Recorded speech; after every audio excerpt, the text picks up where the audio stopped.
Presidente Tirati, buongiorno. Siamo venuti a disturbarla presso il suo ufficio qui a Udine per fare il punto della situazione in questa fase 2 appena iniziata, ma soprattutto da lunedì finalmente qualcuno forse riaprirà, purtroppo altri no. Allora, il punto di vista per quanto riguarda Confartigianato Friuli Venezia Giulia? Beh, diciamo finalmente lunedì riapriranno anche riapriranno tutte le attività di servizi alla persona e quindi credo che a questo punto il 90% della forza lavoro di Confartigianato è in campo. È una giornata importante perché oltre è importante per il mondo della piccola impresa e dell'artigianato perché si ritorna alla vita, si ritorna al lavoro e piano piano cerchiamo di recuperare il tempo perduto, non trascurando che è ciò che è avvenuto, che probabilmente i nostri modelli di sviluppo sono completamente cambiati, però visto abbiamo saputo adattarci a tantissime situazioni, supereremo anche questa.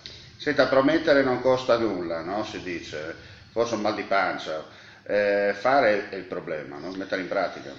Beh, io credo che questa fase 2, perché forse è stato più semplice anche sull'onda delle grandi emergenze sanitarie chiudere, oggi riaprire, che sembrerebbe una cosa facile, che normalmente l'artigiano lo faceva ogni giorno, riaprire la serranda della sua bottega o del suo laboratorio o del suo capannone, oggi è molto più complicato, perché due mesi e mezzo di stop, con riaprire con nuovi protocolli lavorativi, nuovi modelli organizzativi, credo non sia una cosa semplice. Però credo che il tempo della chiusura è stato anche dedicato dal mondo dell'artigianato, che è abituato ai confronti e alle sfide, hanno già immaginato come possa essere il modello organizzativo, le misure di sicurezza, come lavorare insieme ai loro collaboratori, quindi io credo che sull'onda anche della voglia di fare, sull'onda di ridare concretezza a un disegno di vita che è quello dell'imprenditore, la cosa sia meno difficile di quanto possiamo immaginare. Poi alla fine io credo che d'intesa con le autorità dovremo cercare di testare questi modelli, questi protocolli di sicurezza, perché è la prima volta che ci confrontiamo con una cosa del genere, quindi è chiaro che tra immaginare sulla carta e poi tradurre operativamente ci sia qualche difficoltà, ma come tutte le difficoltà, se si utilizza il buon senso e l'intelligenza, si risolvono.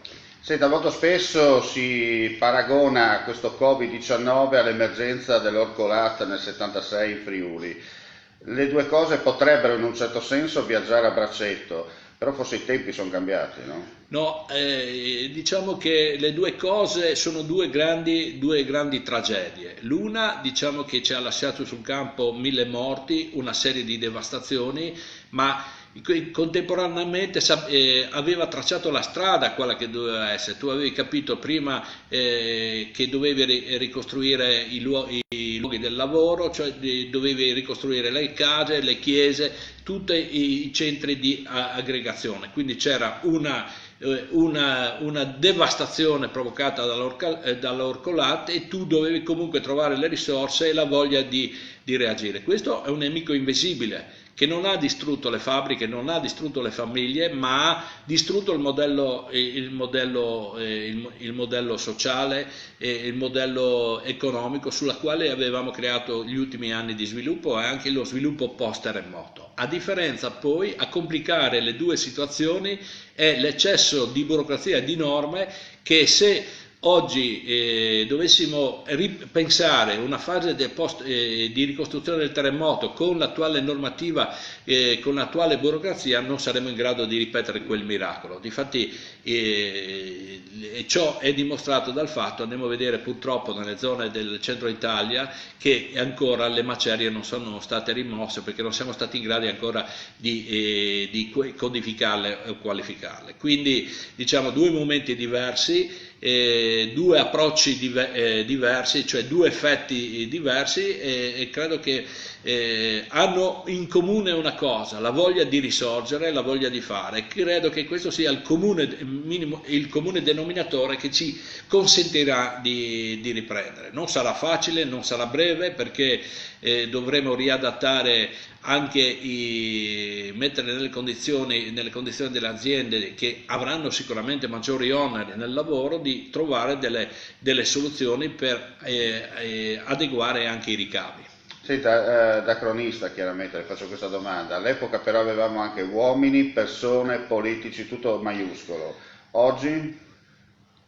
Questa è una domanda che poi riguarda anche la nostra persona, la nostra figura di dirigenti. All'epoca avevamo comunque una classe dirigente politica che aveva da poco, perché non erano 1976, erano passati 25 anni dalla Grande Guerra, e quindi uomini formati nella miseria, nella guerra, nelle cose, quindi avevano una formazione e una determinazione. Oggi la classe politica è un po' diversa rispetto a quei tempi. Credo che qui dobbiamo tutti interrogarci se ciò che è avvenuto in questo paese dopo Tangentopoli, oltre che a ridare un po' di prospettiva di legittimità, ma doveva contemporaneamente preoccuparsi a costruire, a formare una nuova classe dirigente che non si ottiene con 50 o 60 like su alcune piattaforme, ma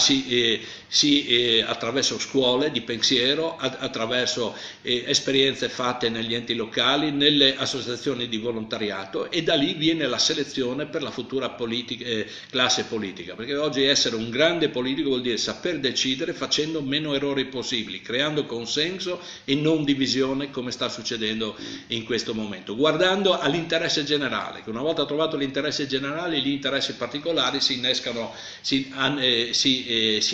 nel processo sociale ed economico. Quindi questa è una domanda, diciamo, che non possiamo chiedere sempre agli altri cosa puoi fare per la classe dirigente, è l'espressione della nostra società. Purtroppo dobbiamo dire che forse qualche errore l'abbiamo fatto rispetto ai nostri genitori, nella scelta e nella preparazione della classe dirigente, che comunque una società si sviluppa sempre con i ricambi generazionali.